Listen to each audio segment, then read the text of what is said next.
Hey everyone, in this video I'm going to show a step-by-step tutorial on how to disable your seller promo on your Daraz account. So we're going to turn off the seller promotion. So first we're going to go to the Daraz app.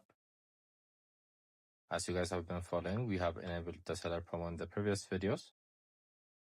So next we're going to click on account, then on settings, then on message. Then as you can see, you can click on the seller promo off so you won't get notified about the promotion and voucher from sellers. So this is how you turn it off. And now we can continue to our shopping.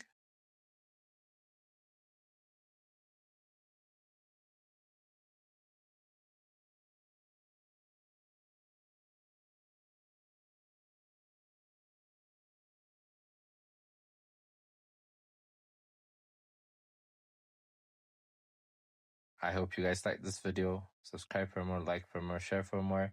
I hope to see you again. Goodbye.